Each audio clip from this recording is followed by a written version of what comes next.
Good morning, everybody. Welcome to the MicDropMarkets podcast. Before we begin, just a reminder, this material is presented solely for informational and entertainment purposes only and is not to be construed as a recommendation, solicitation, or an offer to buy or sell long or short any securities, commodities, or related financial instruments. Please contact a licensed professional before making any investment or trading decisions. And with that, I would like to introduce today's guest. I'm very excited. I've been trying to get him on for a very long time. We have Luke Gromen. Luke is founder of the Forest of the Trees, FFTT. Luke has become one of the most respected names in the global research sector, having been in the industry for 20 plus years and earning a reputation as a client-focused analyst with unparalleled ability to make broad connections between increasingly siloed industry news and drawing conclusions that help investors understand the bigger picture. And with that, Luke, just in case this is your first time on our podcast, can you just give our audience a little bit of background on yourself? Sure, absolutely. So I've been in finance for, I guess, going on 29 years now. I started off in investment research as an analyst, and then moved over to institutional equity sales, equity in research, and became one of the founding editors of a weekly product at a firm called Midwest Research, called Her in the Midwest, where we were known for very bottoms-up fundamental data points, channel check research. So we're talking to distributors, suppliers of companies, and building up a mosaic, and we were very good at that. I took that data, I would read it all voraciously, and I just had a kind of a knack for connecting dots and organizing the data from a bottoms-up perspective into a sort of thematic and macro type piece for clients. Ended up being a very well-read piece by thousands of the firm's clients every Friday. Reprised that role again at a firm called Cleveland Research Company that myself and several other partners started in 2006, I guess. And the research we were doing really helped a number of clients of the firm position well for what happened in 08 and 09. And into that, and on the other side of that, I was spending a lot more of my time doing macro and thematic work. And in 2014, I left Cleveland Research Company and formed FFTT, focusing on that full time. So I connect dots, and read a large amount of publicly available data, and try to organize that in a way to identify different themes and bottlenecks that are developing in various different markets. So that's the nickel tour of my background. Excellent. Ralph, you want to get started in with the questions? Yes, I'd love to.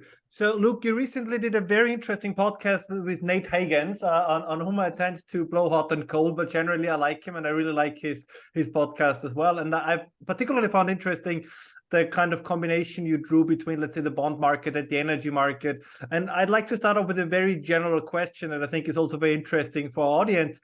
So what do you think the future is going to bring? Are we heading for a crisis? Are we heading for real troubles in the global energy and bond markets?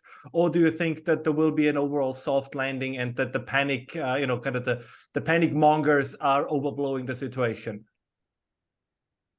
I think we are in a structural energy supply issue relative to the bond market. In other words, it's not that we're running out of oil in particular. It's that we need the price of oil to remain expensive and rise over time in order to continue to grow supplies enough to support the economic growth we need to support the record debt that we have, particularly at the sovereign level. The problem is that same massive amount of sovereign debt does not react well to rising energy inflation. And as energy inflation goes up, as we saw in August and September of this year, the bond market starts essentially throwing up on itself.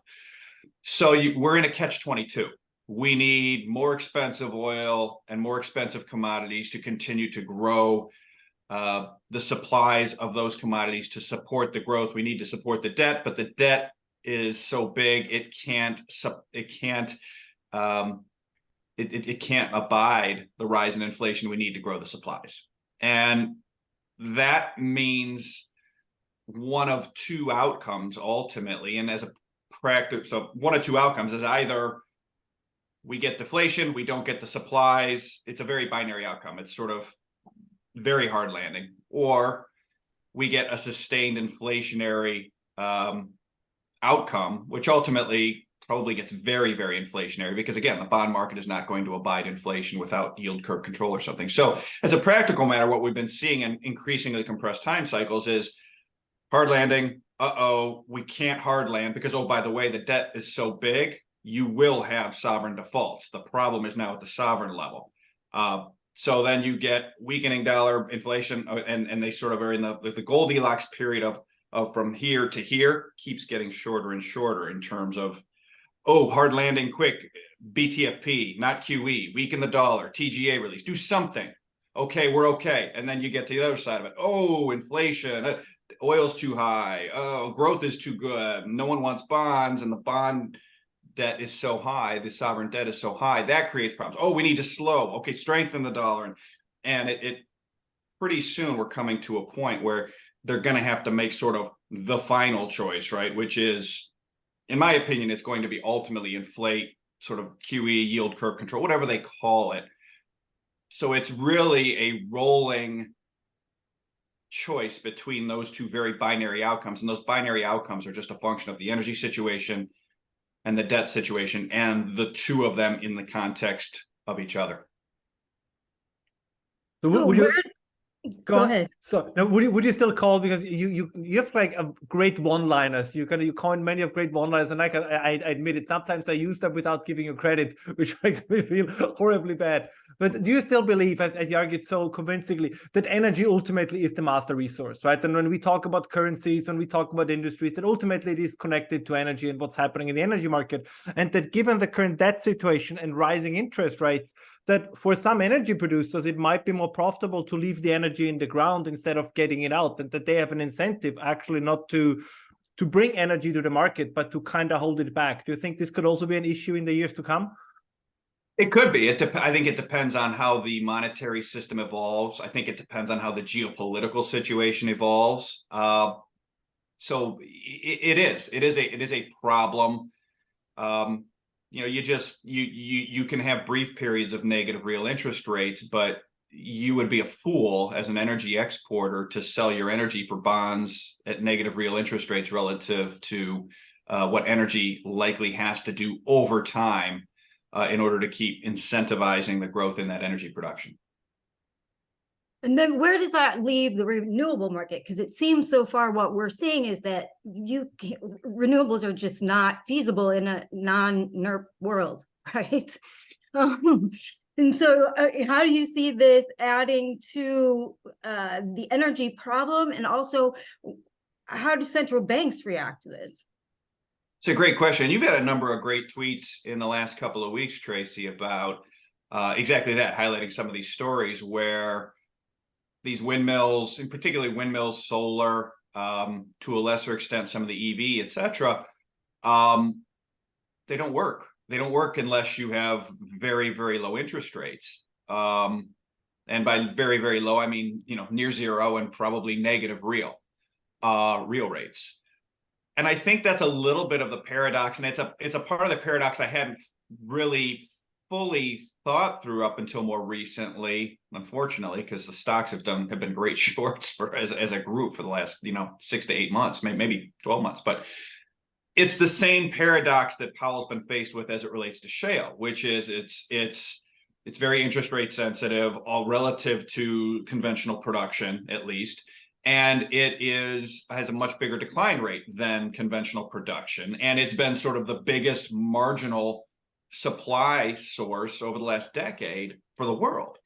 And so it leads to this paradox for this cycle that has really not existed I'll say in a long time, probably since the 70s, but perhaps even longer, which is in an attempt to fight inflation by raising interest rates, the central banks are actually increasing, in the case of the renewables, they're increasing fossil fuel demand on a lag, right? There's a period of time where it sort of works to reduce, but ultimately raising rates makes these projects uneconomic. They begin to shut down, and energy demand, fossil fuel demand, is simply not as cyclical. It's not as what's the word I'm looking for? Inelastic. It's elastic. Yes, exactly. It's not as elastic as the economic cycle. So you raise rates and it works for a little bit, and then you start blowing up wind and solar, and then your effective fossil fuel demand starts going up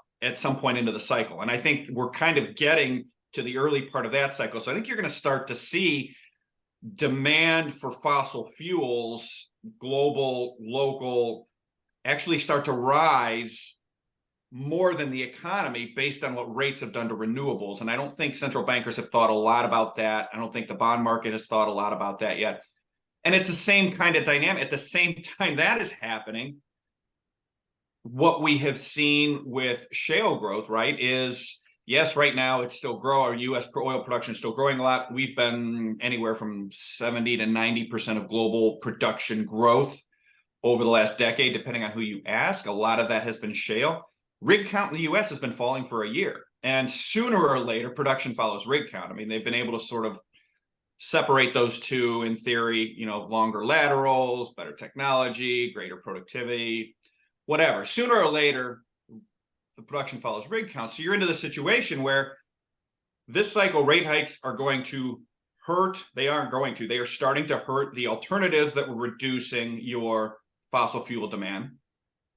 And they're starting to hurt the biggest marginal source of production, your supplies. So your supplies are going to be having a downward trend, your marginal supplies, and your marginal demand is going to be having an upward. So I think paradoxically, the rate hikes are going to have a short-term deflationary impact on oil, which I think we've probably seen most of. And now we're transitioning to this period where the rate hike lagged effect is going to be good for prices, because you're going to have a downward pressure on supply and an upward marginal demand pressures from it.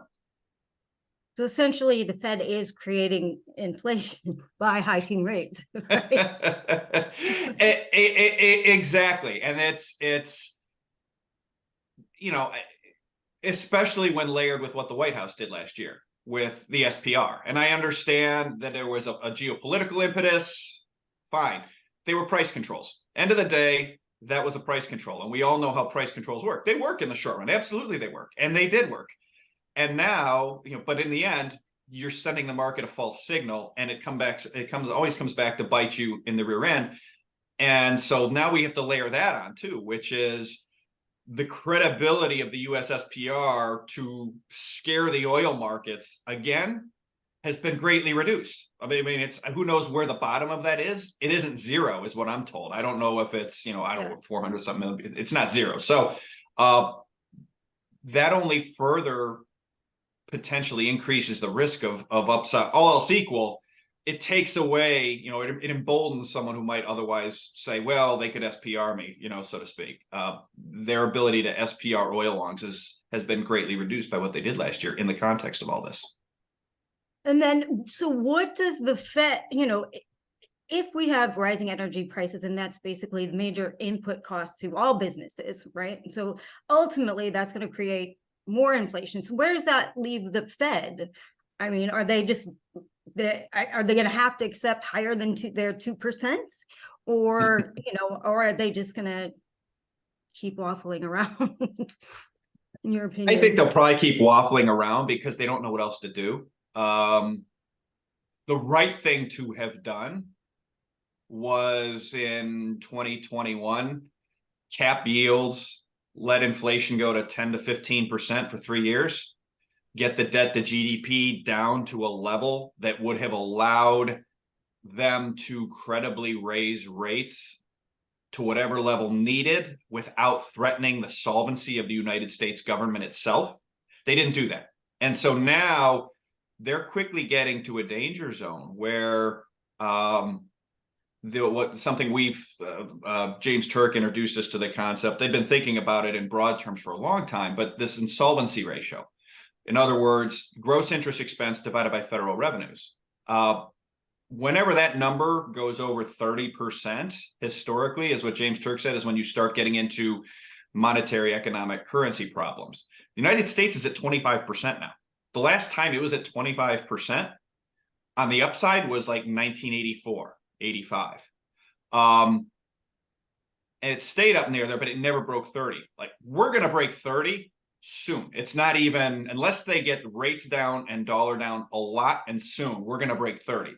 And the way to think about this is the government flexibility is completely gone in terms of reacting to higher energy prices. Oil goes to 100, the insolvency ratios at 32, 35. Now you're spending 35% of every revenue dollar just on interest. And then you have another 70% of every revenue dollar you have to spend just on entitlements, Social Security, health, and human services. And then, oh, by the way, you got 2 wars you're sporting. You got to spend another 25% of every revenue dollar on that. Now we're at like 130% already. And that gets into this very nasty dynamic where what's the Fed going to do? They have, by not acting boldly enough, and unfortunately, they thought they were acting boldly enough by being Volcker. They couldn't be Volcker. Volcker's debt to GDP was 30%, not 130%. Volcker's deficit to GDP was 3. He could take it to 5.5. Powell started with 6. And most importantly, Volcker's net international investment position was positive 10. In other words, he would raise rates and strengthen the dollar, and the capital would come back here because it was positive 10 meant our capital, we had more capital overseas than foreigners had here. He started tightening the net international investment position of the U.S. at negative 65. The capital's all here. The milkshake got sucked up here. 18 trillion is sitting here. So as the dollar goes up and they owe this dollar debt, guess where the capital goes? It goes home, like the Japanese are doing, like the Chinese are doing. So oil is a forcing function in all this. Like, if oil gets too high, it will expose. That forces the Fed to make a choice. As long as oil can be kept sort of 70 to 90, I think the Fed can sort of muddle along. If you get, now the problem, of course, is the break-evens on oil and shale keep itching higher. They're not at 70 yet, probably. Although if you talk to some people in the industry, they'll tell you whatever the price is, that's the break-even, because the services costs keep going up, blah, blah, blah, blah. So if you can keep it in that level, then they probably can muddle through. But if it gets to 90 to 100, if there's a geopolitical incident, it goes to 110, that is so decent. And similarly, if it crashes, if you get a crash in oil prices out of that range that is sustainable, that lasts long enough, that starts really taking rig count down, where it impairs, again, the credibility of U.S. supply growth for 3 years, like we saw post-COVID, like we saw post 2014-15, that's not helpful either. So it's a very, they've painted themselves into a corner by just not taking their pain up front and being bold with inflation instead of trying to be Volcker when they couldn't be Volcker. So oil's the forcing function, in my opinion. Do you think do you think that the Chinese will kind of play along and try to use their strategic petroleum reserve to keep the oil price below 90, below 80, or keep it somewhere between 70 and 80? You would think probably on some level.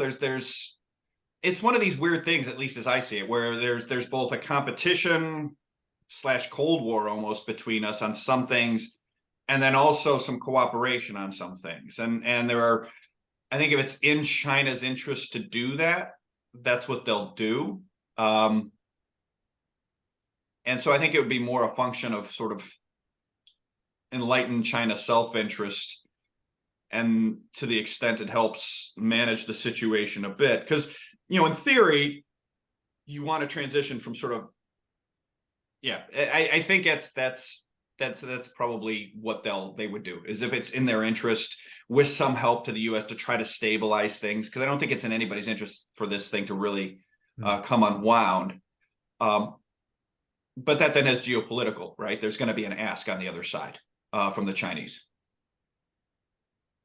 Do you think that if let's say hypothetically, and also kind of just if we want to play through some of the worst case scenarios, the fallout, of course, would be unequally distributed. So when we look at at the Middle East, if we look at Asia, if we look at China, when you look at the United States, when you look at Europe, who do you think in the just kind of as a thought experiment, if we would play through the worst case scenario, who do you think would suffer the most in that scenario? Who do you think has kind of is least prepared for a worst case scenario, and who do you think has at least some structural cushion, if you want, to absorb some of these macroeconomic shocks?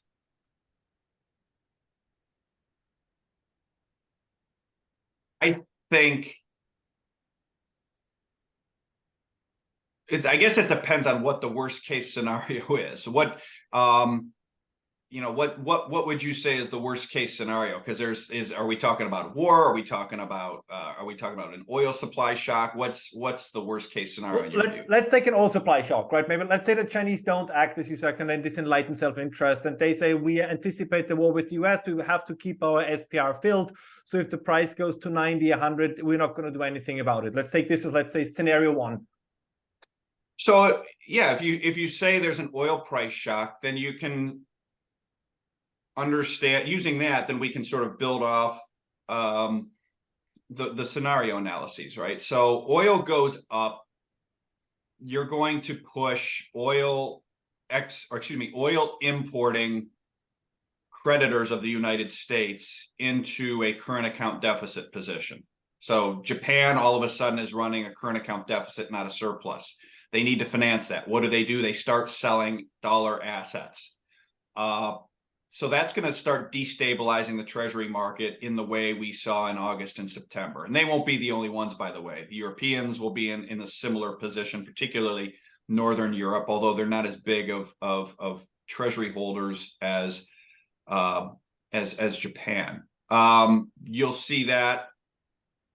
So you'll start to see rates rise in a disorderly fashion again. You'll start to see U.S. Treasury auctions get bad again. You'll see the dollar go up again.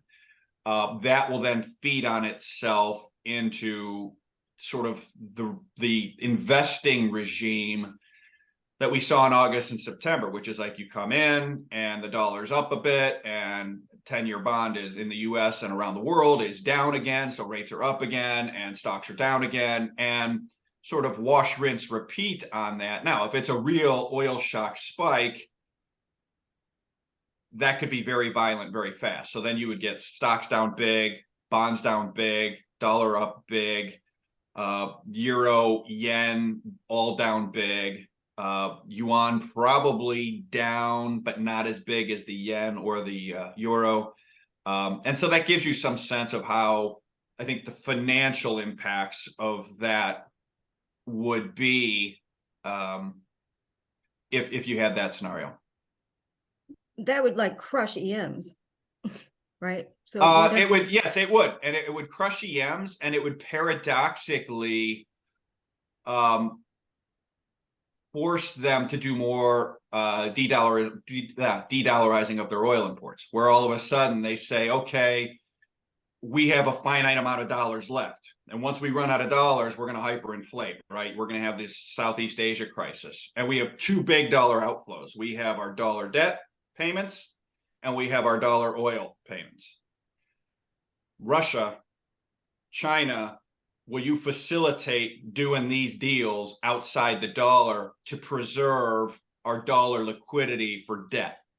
And what that ultimately then does, paradoxically, is sends the dollar higher faster, but it also accelerates the treasury market issues, because now everyone's going to be, dollar up, rates up, dollar up, rates up.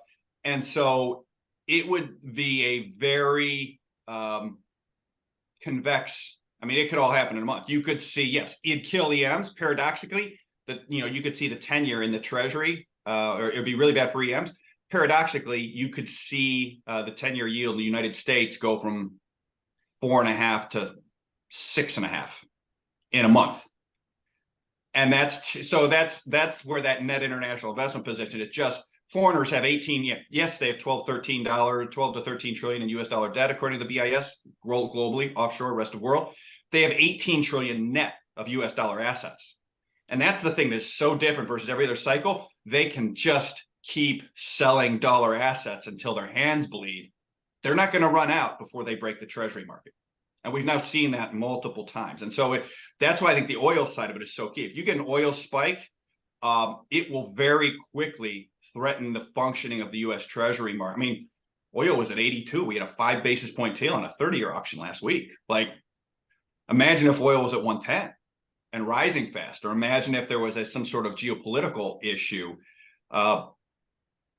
You would then the Fed would have to be getting involved into oil at 90, 100, 110, whatever.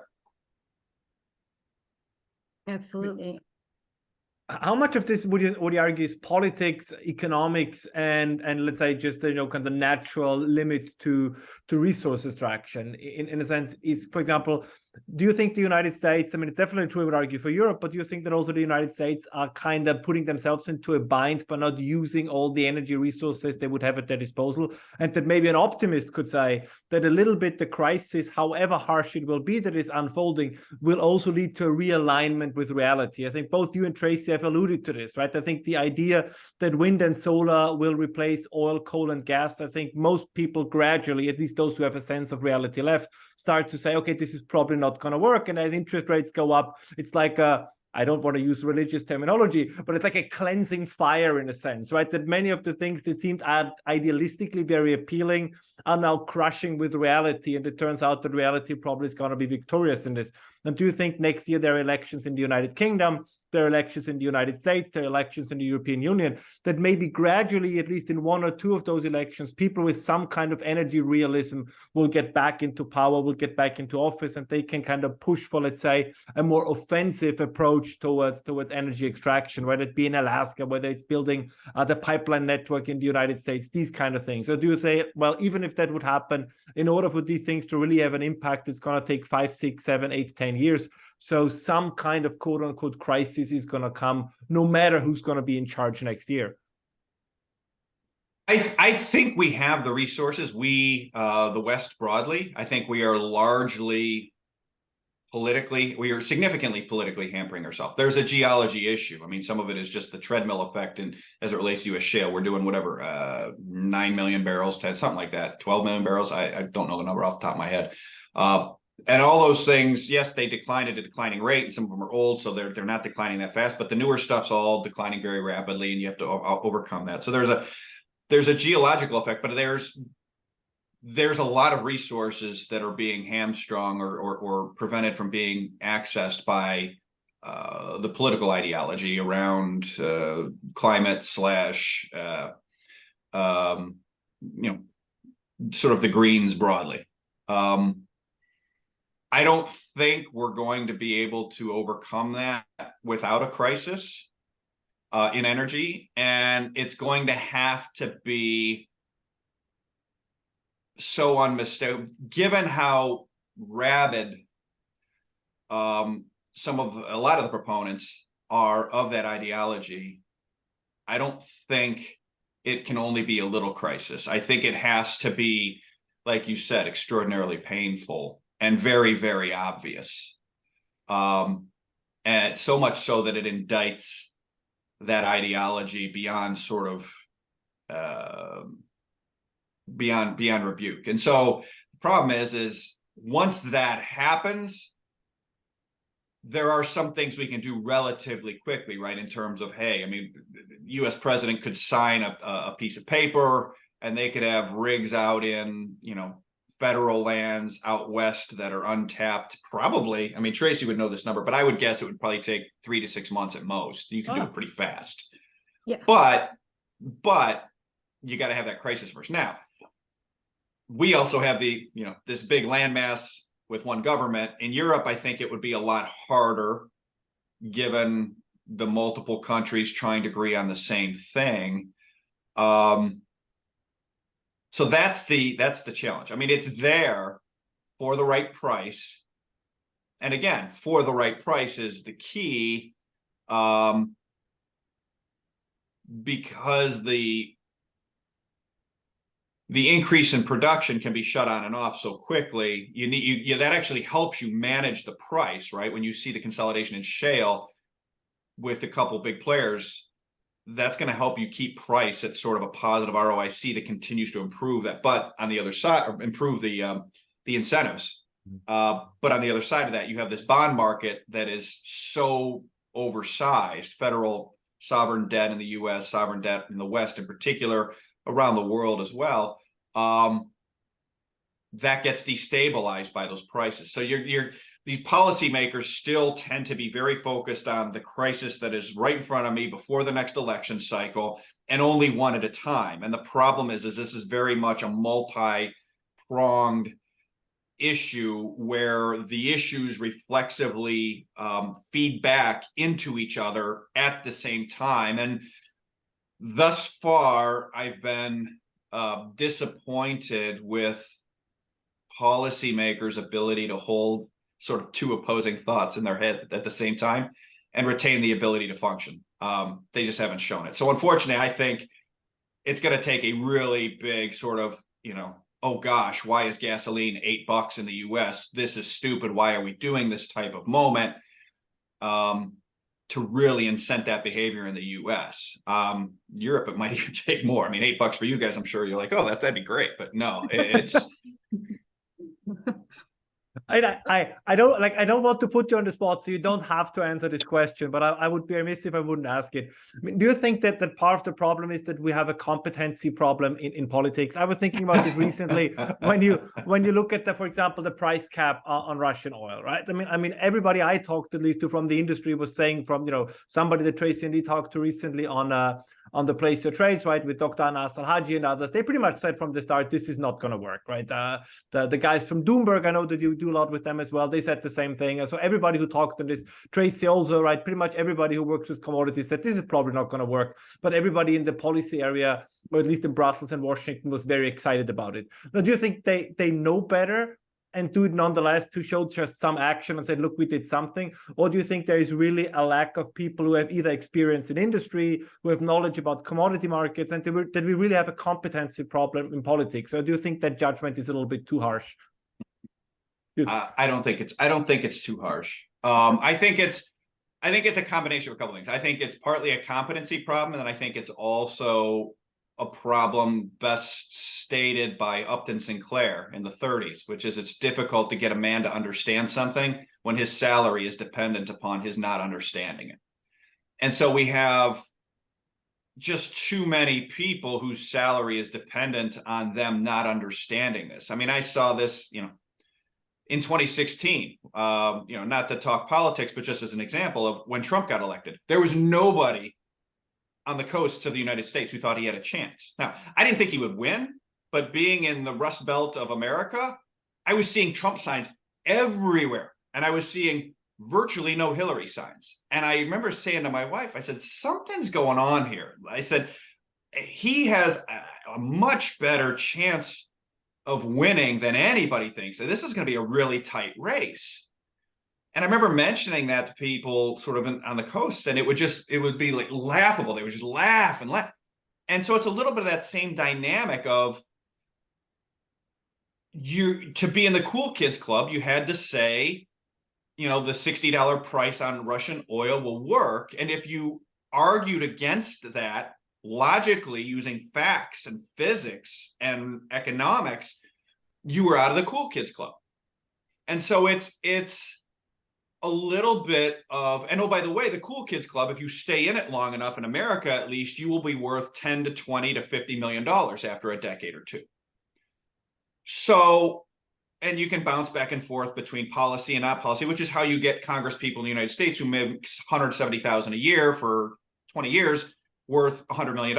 You do the math, you're like 170, they owe tax on that times 20 years. They should be worth about, maybe make some investment. They should be worth $600,000, $700,000, $800,000, and instead they're worth $100 million. Wait, say that again, right? So there's a huge incentive to stay in the cool kids club and say whatever the cool kids are saying, and we've seen this across some other things over the last 3 years as well. So that's more what I think. It's probably, it's probably partially a competency thing, but I think it's mostly this. It's really it's like a religion. It's an ideology thing. and then their incentive to sort of believe in the ideology. You get really rich if you stay in the ideology, and if you blaspheme the ideology, you're out and you're not rich. You actually, so that's I think the fundamental issue. And like I said, we've seen this across a number of different, trade policy, economic policy, war decisions, health policy, energy policy. We keep seeing it. It's not just in energy, which makes me think it's more it's more the ideology than it is competency, but it's a little bit of both. And then you tweeted out the other day, the law of one price says something can't trade two different prices in two different currencies, X trade friction. So gold and oil now priced in USD and CNY, and the gold oil ratio cannot be different in USD versus CNY. So, and the implications of this have quietly begun manifesting. So can you kind of go into exactly what you mean there, and what kind of implications are we seeing on this? Yeah, so it sets up an arbitrage, right? So fundamentally, the Shanghai Gold Exchange is much more physically based. They are doing a lot more physical volume in Shanghai, connected with Hong Kong, than they do in London. London and New York, but London has long been the center of the unallocated gold markets, where you could have, it's been estimated anywhere 20, 50, 100 paper ounces of unallocated outstanding for every physical ounce. Shanghai is much less levered than that. It's very physically driven. Once you price both in dollars and yuan, that's sort of step one. The key, and this is why I've thought the yuan oil contract and the increasing shift of the marginal barrel to yuan, it's still a tiny percentage of global volumes, but it's happening. It's been accelerated a lot by the Russian war. Is once physical oil begins trading in yuan, now you've got something. For the reason we just talked about, right? We all just said that capping oil was stupid. It wouldn't work. Oil's going to move. It's fungible. It's very difficult to restrict. You can, whatever. Okay.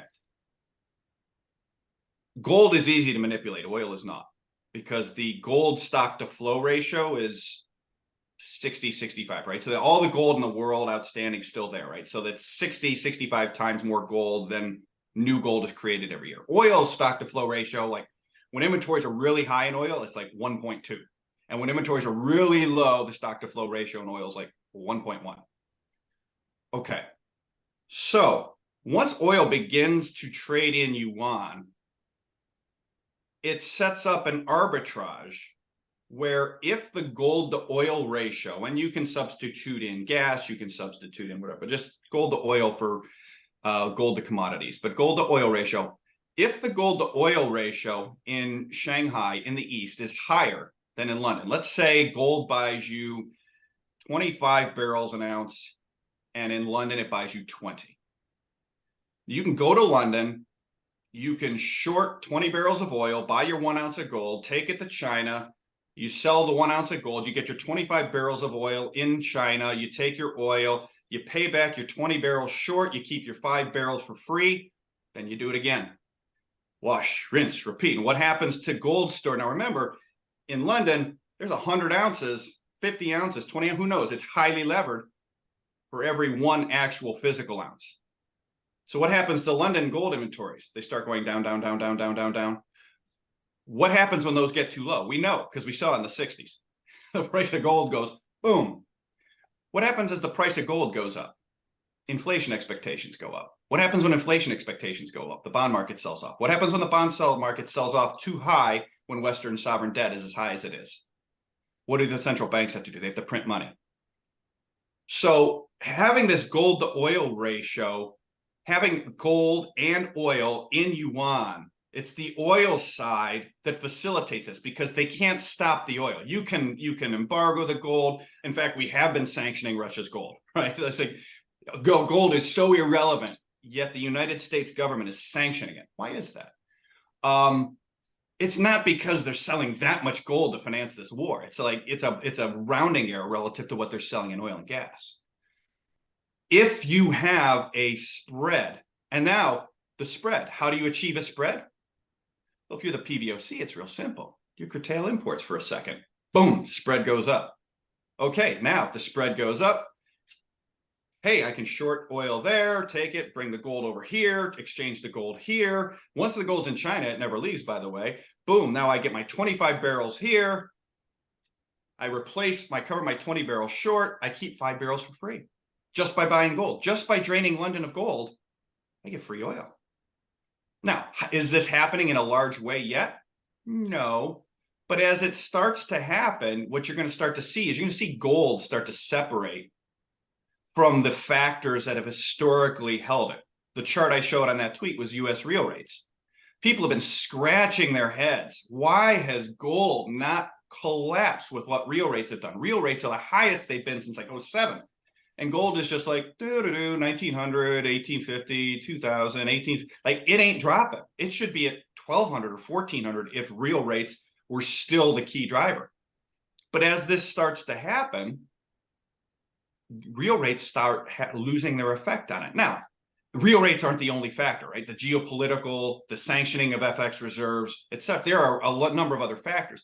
But what you're going to start to see are oil markets start to influence and eventually dominate rates, in my opinion, as a factor on gold. And you're seeing that. So that's why I think that's what I think is so interesting. And, I first set up this arbitrage for clients. I showed it in a report in like 2016 or 2017.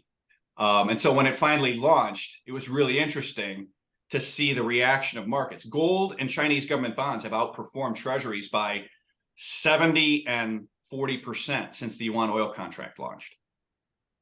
Really interesting. So that's, to me, this arbitrage, and that's the law of one price. Gold and oil in two different currencies, you can use gold. Now, if gold was fully reserved in London, this ARB wouldn't necessarily be there, or at least as reserved as it is in China, but it's not. And so that's why it's so interesting to me. If you take this is, I remember this is something you also said in a recent podcast, right? If you kind of take the bigger historical view, like for a very long time now, oil has been traded in the US dollar, and I think this made a lot of sense, particularly also as long as the United States were the industrial powerhouse of the world and the main producer of the world. But as industry has shifted or is shifting gradually, we'll see how this is going to play out with reshoring and friendshoring. But hypothetically, let's say that Asia is becoming again or will remain one of the major producers in the world, right? Doesn't that also create an incentive then to have a gradual, I don't think it's going to happen very fast, but at least I think it's worthwhile talking about it, that also, of course, Asian currencies, particularly the yuan, are getting more attractive because you can actually buy stuff with it, right? You sell them your oil and then you use the yuan and, buy, I don't know, an airport that they can build for you, your pipeline network, whatever it then is. And kind of to take even the more kind of broader view, I mean, isn't then still, despite anything we hear, right, power not just connected to your GDP numbers and to these raw numbers, but kind of to whether or not your country can actually produce something. I think you also mentioned this once. You see it with Russia. Everybody was mocking the Russians, said, it's a gas station that pretends to be a country. It's all very funny. But if you're the only gas station in town and you happen to also be the only gun producer, you have a pretty strong position. Even though, again, it's easy to mock them, but it seems that when push comes to shove, they have the things that really matter. And isn't that also partially true for China? Have we not become almost too complacent in the last decades of globalization and forgotten that being the world's financial hub and being the iPhone designers alone is probably not enough, that you also need to have an industrial kind of base to actually produce something? Yeah, absolutely. I mean, I took a lot of flack for saying Russia had a lot more leverage than most people thought based on a very simple calculus. If you subtract Russia's oil and gas production from world market, Russia's last numbers I saw, 17% of the global oil export market. If you take 17% of the world's oil off the global export market, oil is going to be, I don't know the number, 200, 300, 400, it's some huge number. And well before that, the US Treasury market, the European sovereign bond market, global bond markets would absolutely freaking implode. And before that happened, the Fed would come in and they would buy it all. They would have to. They'd have to bail out the Treasury market, the corporate market, the mortgage-backed market, the Eurodollar market, the Fed's balance sheet. Before they let that happen, Fed's balance sheet would go from 9 trillion to 50 trillion in like 3 months, and the dollar would suffer. And it was a very simple calculus. And I think Putin understands this fundamentally if you look at some of the things he said. And our politicians, save a couple, don't get it, because they've been so separated over a lifetime of dollar equals oil. Well, I just have to print this dollar and I get real stuff, that it is, as you put it, globalization gone too far. So it has gone too far. The US military has been warning about this for years. The chairman of the Joint Chiefs of Staff of the United States, Admiral Michael Mullen, said in 2010 in a book by Edward Luce called Time to Start Thinking, America in the Age of Dissent is the name of the book. He said, this is the chairman of the Joint Chiefs of Staff, which is sort of like the head of like the military council. And he said, we're borrowing money from China to build weapons to face down China. This is a failed strategy. This is by far our biggest threat. This was 2010. Finally, after COVID, mainstream Washington started to wake up, but we wasted 10 years in the meantime. And so this leads to exactly that dynamic. And by the way, there were industry leaders. Andy Grove, we've got to set aside the mantra of computer chips or potato chips. Why does it matter? DARPA, the United States Advanced Research Projects Agency, said, in order to invent, you must make. Right now, we're turning ourselves into wholesalers and we're not making anything. And so we're not developing. And so you've seen the pace of innovation in China, not necessarily aggregate amounts of innovation, but the pace of innovation in China and in Southeast Asia more broadly, relative to the pace of innovation in America over the last 10 to 15 years.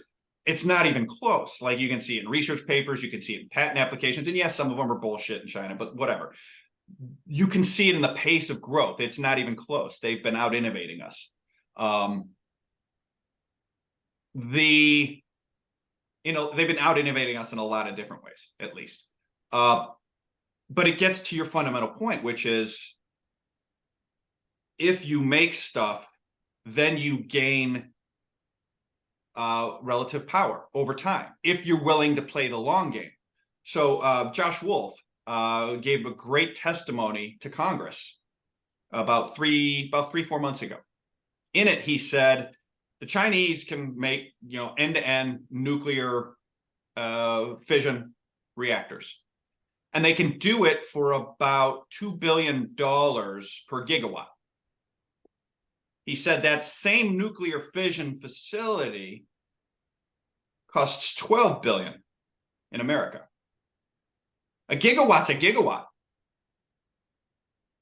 So what that tells you, on a gigawatt basis, the dollar is 83% overvalued relative to the yuan, right? 2 divided by 12 or 12, right? 83%.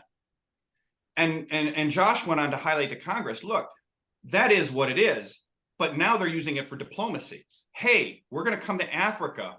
You're short water. We're going to go to the Middle East. You're short water. We can get you, you're next to an ocean. All we need is a big source of power to run a desalination plant. Let us build you a nuke plant for $2 billion. We will give you free water. You will be politically popular. You can grow. Then we'll build infrastructure on electricity off that as well. And as Josh said, now these countries are locked into China for 30 years for the parts, for the maintenance, for the service. And then it's an easy ask. Hey, why don't you shift that invoice over to yuan? Like, this is what the Americans did to the Brits. And we're literally, they're running the same playbook. We were patient then. We're not patient anymore, right? It's like, what's the quarter? Are they going to beat the quarter? What's the CPI number this month? When's the election? Like, we become like a nation of short-term crack addicts. And they're just blup, blup, blup, blup. So that's, I bring up that nuclear example because it's a perfect example of what you just said, which is, over time, that's what's happening. Now, there is a greater awareness of that. And we're fighting back, but ultimately, it requires a reshoring. And then it gets back to a political question in the US. Reshoring is going to be very inflationary. It's going to be great for growth, but it's going to be very inflationary. And so again, very inflationary means rates on bonds have to go up a lot.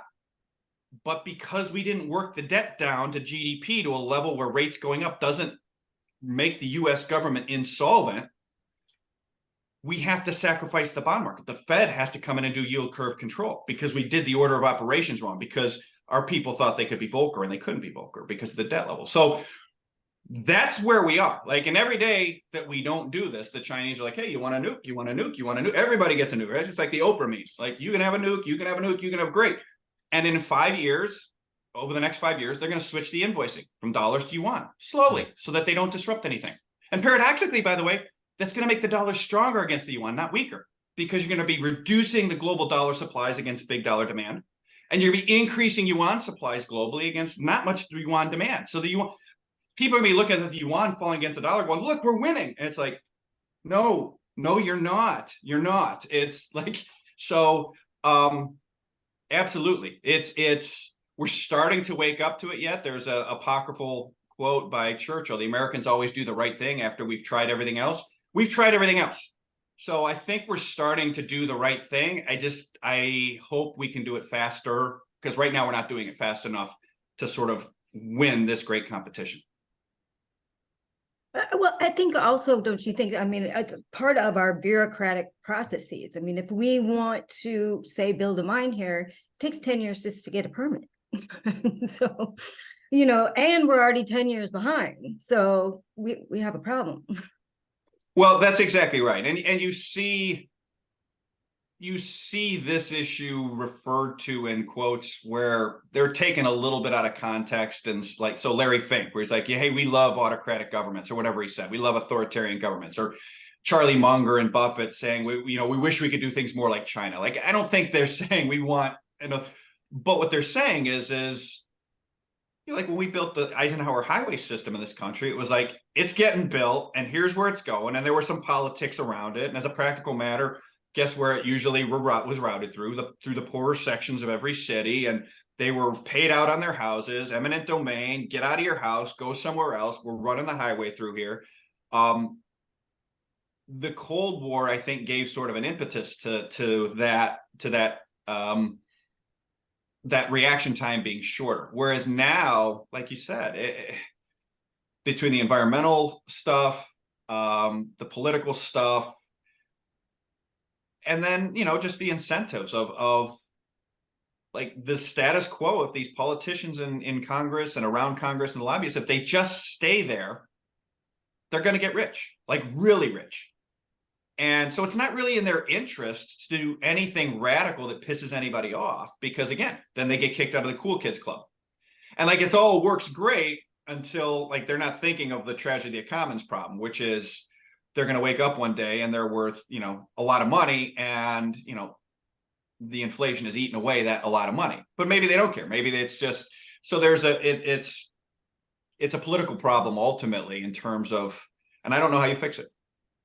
But so to kind of put it in the most blunt terms, so basically you're gonna need a crisis to kind of break the stalemate. As you said, you're gonna need a certain amount of pain to have a reversal or a change in these policies. I mean, I know it sounds frustrating, but as long as we can kick the can down the road, we're gonna kick the can down the road. Of course, the longer we do this, the greater the necessary pain will be. But it seems, from if I put the bits and pieces together, what you just said, I don't see any other solution.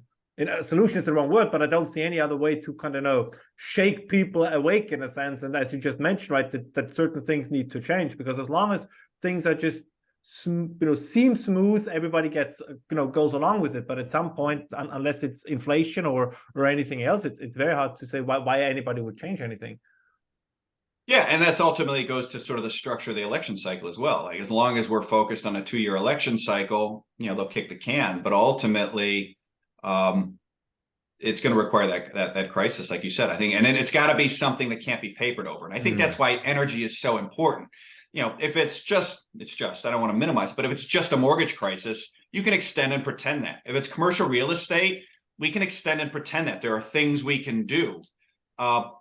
if I show up at the corner and there's no friggin' gas, like there's no pretend in that. Or if I show up at the corner and the gas is $6, there's no pretend in that. That's why I think the energy side of it is so critical as a forcing factor. Yeah. Go ahead. No, just because this is another one of my favorite Luke Gromen quotes that I have been using up and down, but I usually give you credit for it. The legendary trying to ride two horses with one ass. So so do you think we'll see kind of more? I mean, we saw it a little bit, and I think also what's for our listeners and viewers, this is really super fascinating. I mean, we turned a little bit of a blind eye to Iranian oil exports, but thereby, of course, kind of encouraged the very regime that is also financing Hamas. And we all saw what happened over the last couple of weeks, and similarly with Venezuela. Do you think that politicians will continue to try doing this a little bit to say, well, we're going to go to this somewhat quote unquote unsavory regimes and tell, why don't you mine for resources? Why don't you, drill for oil and gas, so that on the same time we can tell our domestic audiences we'll be off fossil fuels by 2030, when in truth they kind of just try to go to these other places to get it, but thereby, of course, giving them significant leverage, and of course they've follow their own geopolitical interests. I don't know what the idea, for example, was with Iran. What did people expect they are going to do with the money? I mean, this is, as you would say, I guess, but this is no grand surprise. I mean, that this will go into places where we don't like it to go was kind of to be expected. But apparently, the broader green or environmental lobby was more important to placate than to say, okay, there is an energy problem that we should solve domestically. Yeah. I think they're going to keep doing what you said, which is, hey, yes, we've been, trying to hurt you for 20 years, Venezuela, but now they're showing up at Venezuela's door and be like, buddy, hey, about the whole coup thing, And it's something a friend of mine actually in energy markets said to me 25 years ago, maybe it's 15 years ago. Say it was 18 years ago, but it's something that Larry Summers said earlier this year, that a senior foreign diplomat told him. He said, what I get from the Chinese is an airport. What I get from the Americans is a lecture. And that's what my friend said 15, 18 years ago, which is, we show up in these countries and we want to tell them how to do things, what to do, this. They have all these political conditions, and the Chinese just want to do business. And then it's ruthless and, oh, great.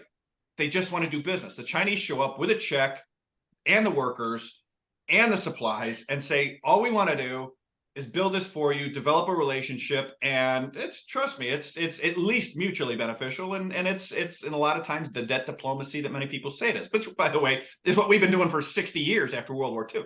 It's no friggin' different. So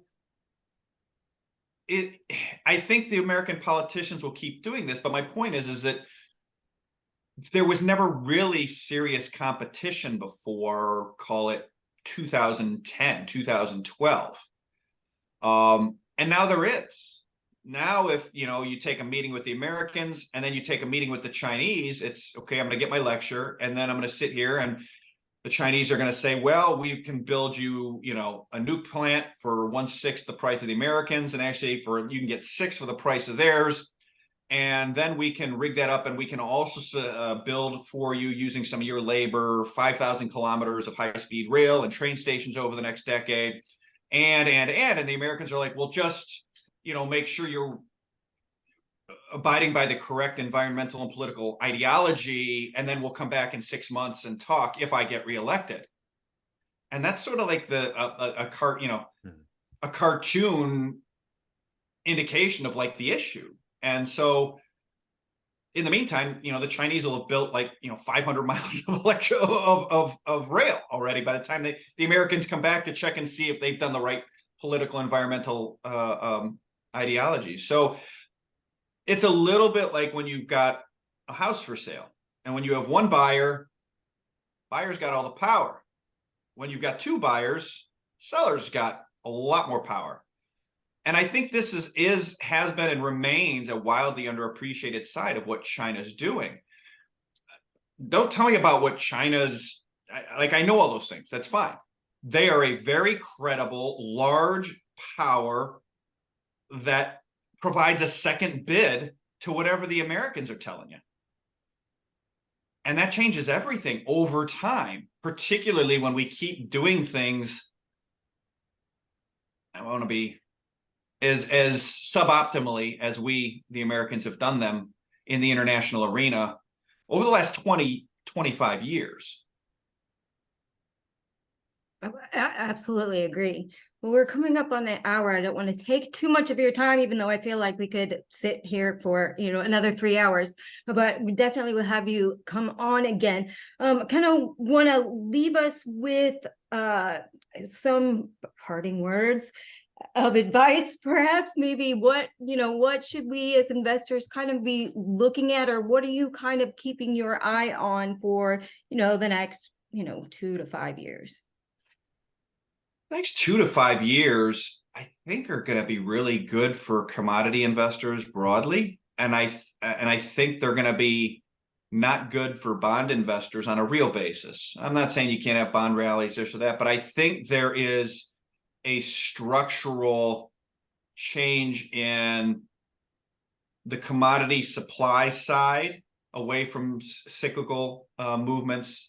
And I think there's a growing recognition of the supply side on Western sovereign debt that I think is dawning. And I think those two are coming close to sort of realizing the reflexivity and the feedback between the two. I think is starting to become is about to become a more understood dynamic. So I think as an investor, particularly when you overlay the geopolitical situation,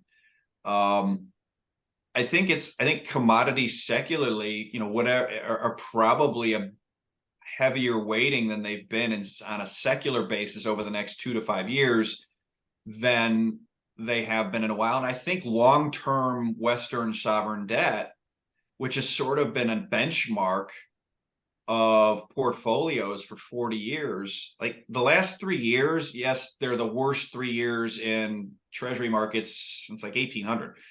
So I don't know if it's going to keep getting, it could get that bad, but I think the from here, the losses in long-term Western sovereign debt will be on a real basis. I think they'll be relative to commodities, not necessarily nominally. And so I think we're in the early days of that recognition. And as that happens, the Western bond markets or global bond markets are $130 trillion. Commodity markets are like the oil market is the single biggest in the world at $2 trillion a year, something like that. Like the commodity markets are so small relative to the amount of Western sovereign debt out there, and particularly it's long-term sovereign debt. I just think we're in the very early innings of a shift out of long-term Western sovereign debt into things that will better preserve purchasing power, be that commodities, gold, equities, Bitcoin, and there'll be fits and starts to it. But to me, as I look out over the next 2 to 5 years, like that's sort of the happy outcome. That's sort of what has to happen to sort of square all the circles. If that doesn't happen,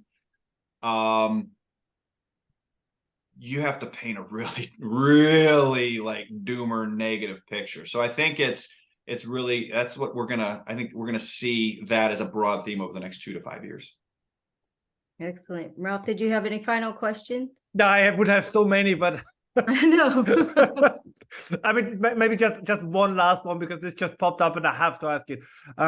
If kind of there is then this shift out of sovereign debt markets, do you think that this will become this, because in Europe, of course, do you think that at some point this is really going to become a problem for the welfare states, that these countries will no longer be capable of financing? We're getting older, so basically we're going to need more money for our equivalent of Medicare, Medicaid.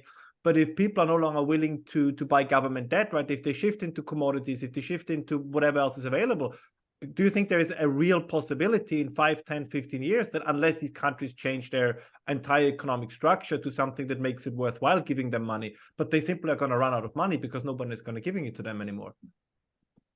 Yeah, it's a problem.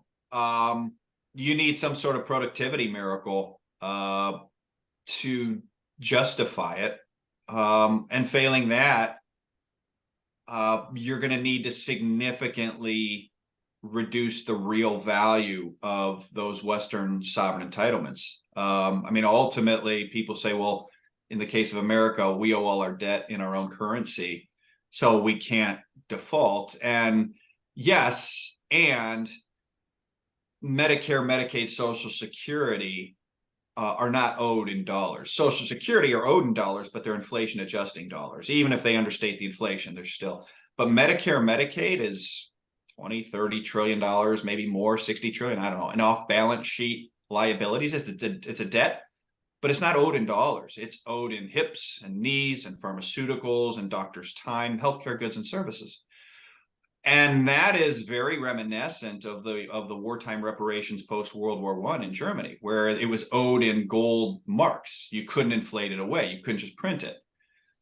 So the more inflation rises, unless you're willing to, stiff your doctors, and Pfizer is willing to lose money on every pill, and Stryker's willing to lose money on every hip, it gets away from them. So you either have an energy productivity miracle or a significant restructuring of those liabilities via either cutting people off and dealing with the political consequences, which in my opinion is very unlikely, or some period of high and possibly very high inflation that just reduces the real value of those obligations, or of other obligations at least, relative to those. And it's a really big challenge. It's a really big challenge. I really wanted to end on a cheerful note. And on that note, Luke, how do people get a hold of you, and how can they subscribe to your publication? Sure. So they can find information about our different institutional and mass market products at FFTT-LLC.com. And as you guys both know, I've got a pretty active Twitter feed at Luke Gromen, LUKEGROMEN. And we'll put all that information and in the bottom when we post the webcast. So again, thank you so much for your time today. I really, really appreciate it, and we definitely love to have you on again. Thanks for having me. It was great talking with you guys. I enjoyed it. Thank you. Thanks, Rob.